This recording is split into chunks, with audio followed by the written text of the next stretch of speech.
And here we have a couple of identical, actually, BiJur automatic oilers off of Early Packard. These things came to us like they were at the bottom of a boat anchor, but now they're looking pretty good with our POR 15 UV-proof glossy black paint. Stuff is pretty hard, and it makes a really nice shiny unit. Let's go ahead and test this unit right here and show you it operating on a vacuum.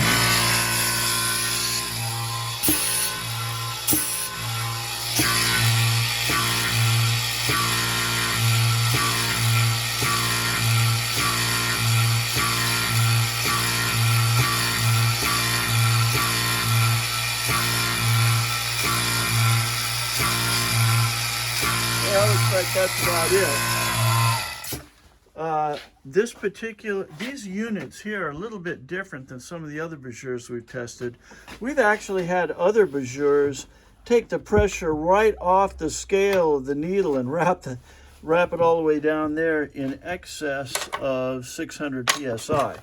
However, this particular model has in the bottom of each one a piston that plunges up and down in it. Operated, of course, by the vacuum diaphragms here. And as that piston goes up and down, it's just like the old oil well pumping. However, on these two units, that piston is a rod, about an 1/8 inch diameter rod, and it has a spring-loaded, it's seated in the pump arm on a spring-loaded device that limits the pressure. In other words, when that plunger keeps going up and down, at some point, it pushes down, but the spring cushions the needle so that it doesn't actually pump there. Now we're going to test this other unit too as Matt swaps over the line here in the bottom. And let's see. Oh, I should mention as well, we have a third BiJur. What's the name again? Not Lewis, it's... Luvax. Lubeck. The Lubeck. Luvax. Luvac. The Luvac / BiJur automatic oiler. This particular one operated with a foot pedal. We tested it just the same way that we tested these down here in the past.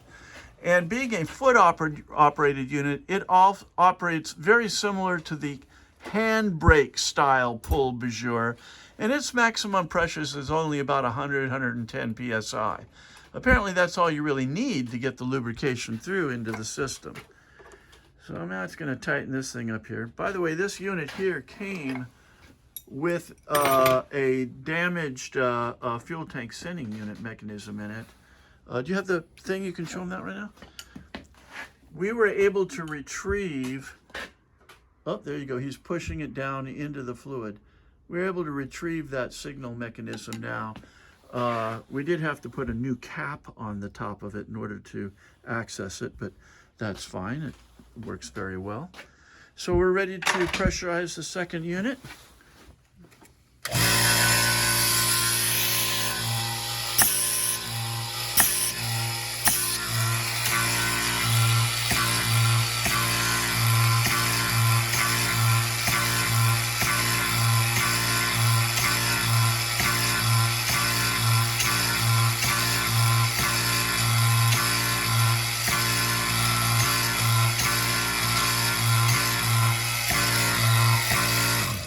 Now, we tested this one prior, so we already know it doesn't quite go as high as the 400-pound unit, but still, I mean, the manual operated ones only do 100 pounds, so this is plenty for the activation on this particular unit.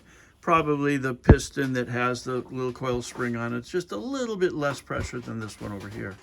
This one did not come with a cap. We were able to restore up this cap pretty nicely. So all we're doing to this baby now is getting it painted. It has some areas where the can was dented, and we are filling that. And that'll come out just as glossy as these two babies.